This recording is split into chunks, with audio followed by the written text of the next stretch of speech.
The reflective dimension of a CEO require an enlightened and trusted dialogue partner. Now we will analyze the lifestyle of present day CEOs in this modern world with all buzzing life. And is there time to really reflect, and are they reflecting? Are they able to evaluate down to the earth what is going on in their organization? It is rightly pointed out CEOs live on a non stop treadmill. They are under constant pressure to perform and face a 24 by 7 spotlight of dizzy social media attention and several other pressure posing problems. Far reaching topics need to make sense ever growing volumes of information. For CEO, corporate organizations are more complex than ever before. Index of complications, the number cannot be counted now, been rising by nearly 7% every year for the past 50 years.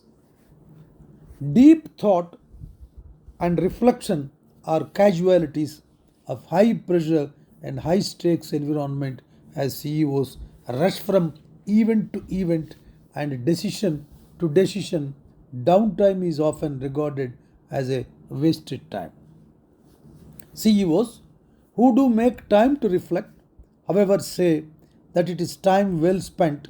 It can lead better insights about employees, consumers, customers, competitors, and position in the market. Reflection creates moments of clarity for the CEO who can convey that clearly to an inspiring vision for his team. Reflection can bring future risks and scenarios into sharper focus. Allowing the CEO more time to organize is a responsibility of his team also. A nicely reflected CEO can have more creativity and energy, which are essential for the organizational momentum. Deep thought and reflection are casualties that everybody knows who observe keenly the present day trend of running organizations with a corporate culture, and specifically those CEOs who want to maintain high profile jet speed. The most famous successful practitioner of reflection, perhaps Warren Buffett, who is known to spend about 5 to 6 hours a day reading, as a famous writer pointed out. The late vice chairman of Berkshire Hathaway and a long-time friend of Buffett once said about Buffett, he was a lot of time. He has a lot of time to think. You look at his schedule sometimes, and there is a haircut Tuesday, haircut day also. Tuesday, in other words, is a day for a reflection. This is the style, the structure of schedule they maintain. Many CEOs wish they could devote more time to the activity of reflection. CEOs report spending an average 5% to 15% of their time a week on reflection, far less than their average goal of 20%. CEOs need to be aware of what reflection practices are personally most effective. Some CEOs free their calendars for a quarterly offsite of intensive and uninterrupted reflection. Some CEOs have large blue blocks of time set aside for the calendar to think strategically and be available to senior executives. Another imagines future scenarios for the business during magic wand moments. Other join a peer group of sharing and learning. Still other participate in a program of reflection over 6 to 9 months, meeting with a trusted advisors, enlightened advisors for multiple hours every month. This is where a requirement is there, a dialogue partner, a friend, a trustworthy and enlightened dialogue partner. He must be trustworthy and he must be enlightened. If he is simply trustworthy, there is no use because unless he is enlightened, he cannot participate in the dialogue. He cannot work as a dialogue partner to the CEO. Multiple hours of reflection, multiple discussions, multiple exchange of ideas, multiple study of the contemporary managerial styles and fast changing scenario of the society, socio political fabric of the society. Many CEOs say that aside time during travel and weekends for routine reflection. They reserve holidays and vacations for more intense reflection on a longer time horizon about their personal legacy, no matter the path CEO chooses. Reflection done, right takes discipline practice and structure. The structure must be prepared by a CEO himself. The style of structure preparation depends on the backdrop of the CEO, the friends he has, the books he has gone through or glanced through, or the basic ideas and instincts. Has he ever reviewed himself? What is his basic pattern of thinking? What are his attitudes towards people? And all those. If he wants to go deep dive into that basic concepts, he should spend sufficient time with enlightened and trusted dialogue partners. This method will definitely help a CEO. The value of reflection is enormous. We cannot at times count the capability and the contribution of this discussion to an organization. Reflective thinking is thinking turned on itself. In reflective thought, a person examines underlying assumptions and core beliefs and questions his own knowledge and the knowledge level of his team, the skills of his own, and the skill capacity of his team and his organization as a whole. Unlike critical thought, which is aimed at solutions and outcomes, reflective thought enhances the framing of problems, the search for meaning, and pattern recognition. Many great managers of education psychology and neurosciences, the University of California has written about the role of constructive internal reflection. This word is very, very important. Constructive internal reflection, a casual way of reflection with your own biases, without the assistance of a partner who is an interactive person, who is an onlooker, who is an observer, who is a keen observer in the organization.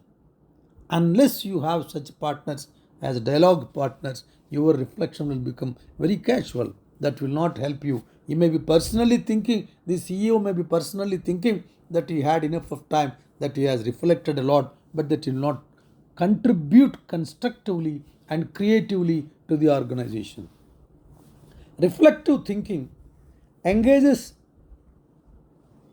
prefrontal cortex, the part of the brain involved in self referential mental activities. This is according to a medical terminology. I trust this region exhibits the highest metabolic activity and during goal oriented thinking, lower levels of activity.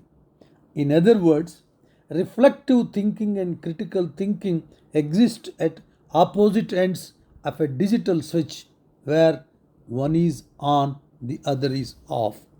Once again, I read the sentence, very valuable sentence. Reflective thinking and critical thinking exist at opposite ends of a digital switch where when one is on, the other is off. That must be clearly realized by a CEO who want to have that reflective dimension in his life as a part of the life. Both types of thinking are very important. As complexity rises and phase change accelerates, CEOs need to engage in critical thinking to solve immediate challenges and in reflective thinking to clarify the big picture over long time horizon and imagine untapped opportunities. This is where reflection has to take place in a very scientific way. He has to thoroughly analyze what are the his resources at his command, man material. Has he been utilizing the available manpower who are highly skilled in a proper way and creating them opportunities to show their talent or not? Every business cycle has natural moments of reflection and moments of action. As CEO, it works the same way. Moments of reflection are crucial to be able to confidently step into actions needed to shape and guide the organization over multiple time horizons. One CEO told the roadblocks to reflection. See, there will be several roadblocks in the form of his coterie, giving a wrong reflections, giving a wrong appraisals, putting their biases into the mode of communication. Most of the inputs which he is getting may be guided by a vested interest in the part of organization. A fragmented schedule. If he wants to seek a fragmented schedule for travel and also for reflection, that fragmented schedule can never give him an opportunity. A real creative reflective dimension cannot be exploited by a CEO. It must be specific, it must be well informed, it must be with an interaction, it must be with an evaluation of his own talent and the talent available with him in the organization and how he is using that talent. There are certain rules generally framed for reflection from various branch of social science and other science disciplines have brought into discussion. A structure and a schedule. Unstructured, as we have been mentioning, unstructured and unguided thought tends to dwell on immediate worries and familiar countdowns than fundamental and foundational issues. These things, fundamental and foundational issues. See, at the time of starting, both the owner and CEO, investor and CEO must have thought with a different logic. But after certain time, after expansion of the organization, the total logical premise will be changed because of various people entering into the organization and trying to influence the organization with their own outlook, at times with their own biases mixed in the input or mixed in the feeding to the CEO. This is where he has to think fundamental things, how they are working. Reflection should occur in a place where CEO can disconnect and relax and free of interruptions.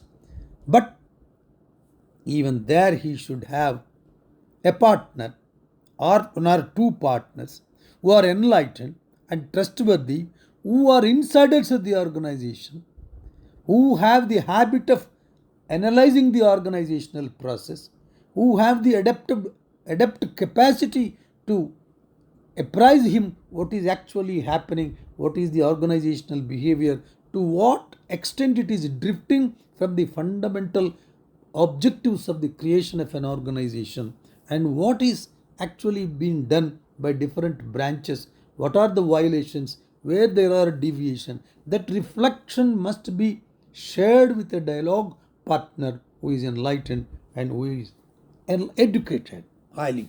Reflection should occur in a place where totally they must be disconnect with the mundane affairs.